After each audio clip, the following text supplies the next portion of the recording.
Hi all, I want to give you a little bit more clarity about visual variety. I think you will get a clearer picture if you look at Life's formula for visual variety in a photo essay. And this is pretty standard for any photo essay that you're working on or any event, wedding, consumer portrait, product shot. You should always be thinking about visual variety. And there are 8 different shots that make up visual variety. And I list them off, have them memorized, use them as a mantra every single time I go out. The first one is an introduction or an overall shot, a scene setter that establishes where we are. A medium shot has interaction between the subject and another person. It's usually shot wider, and it really has probably the quintessential moments of your story, most likely.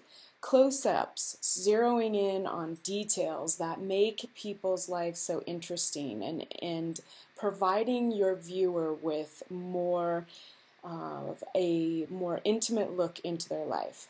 A portrait. You should never shoot without creating a portrait of your subject, either a candid, unposed image or a formal portrait. Everyone in a story needs to be seen, and we as a viewer connect with people through their faces and, of course, through their eyes. Interaction, again, this is kind of comes into the medium or wide shot usually, but it can be a nice tight shot as well. But people doing something, a moment happening, something engaging, a signature moment. For me, this is something that starts to show your unique style, your vision. It summarizes all that you use in photography to create just a fantastic image. Sequencing, before beginning, middle, end. How do the images go together to tell a narrative story, not an abstract one, but a narrative? Does this mean that it has to go in chronological order? No. Does this mean it has to be in a sequence that you shot it in? If I shot this in week 1, do I still need to show it as week 1? Or does it fit somewhere better, maybe middle of my essay? And a closer. You always want to have a nice closer, a nice clincher that makes people want to know more about the story or feel that, yeah, this is a great story. It's strong.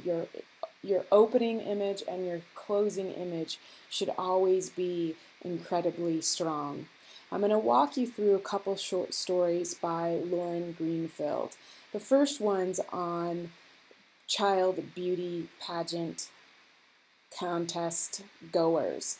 And you can see here, to the right, I have a nice environmental portrait. I have a medium shot, an interaction shot with the hairstylist and the mom. And I have a nice detail shot that gives us a look into the craziness of these beauty pageants. Another portrait, front and back. It's giving us some variety here. It has some style going on. More portraits, both candid and a little bit formal. Interaction. A wide shot that gives us an overall kind of scene setter of where we are. And then you can see here, this ran in People magazine in 2011, and you can see the layout and all the different images that ran here. But again, you can see we have the overalls, we have the portraits, we have the details, we have interaction, and it helps the viewer to move through the story. Here's another one by Lauren Greenfield called Limo Bob. This is a profile on this particular owner of limos, I believe in Chicago. We have a nice environmental portrait that sets the scene to the type of person that Bob is. A detail shot that gives us all kinds of information about who Bob is. Interaction, him having a good time, him interacting possibly with coworkers as well as being entertained, gives us an idea of personality. I would call this the overall. We see this big limo right here that gives us an idea of the size of the limo, where we're at, and a bit about the business Another detail shot that's also a very strong metaphor for a lot of different things here. Think about week 3 in terms of visual metaphors. What is this image saying to you? Another portrait of Bob in his office. And one thing that I want to comment on is the use of a wide angle vertical. It's not something that I recommend or like to see most times because it often distorts what's going on in the image. But I think Greenfield is doing this on purpose, using this angle to distort what's actually happening here, adding to how the craziness and the gluttony and the just over-the-top bling that Limo Bob displays. More interaction, more personality, a medium shot, and then we have a nice strong closer with these great lights, sets the mood, his sweaty hair and his big blue tooth.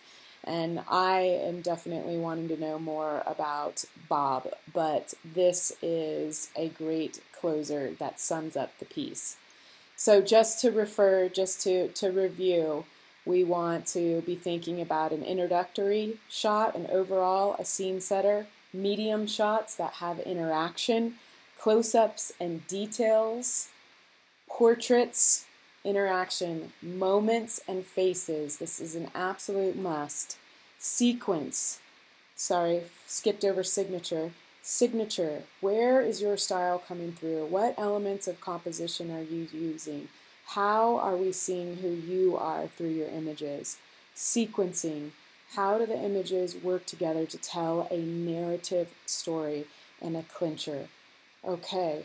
So really focus on shooting every single assignment that you have with this formula and you will tell great stories. I hope this has been helpful and I look forward to seeing your visual variety in your work.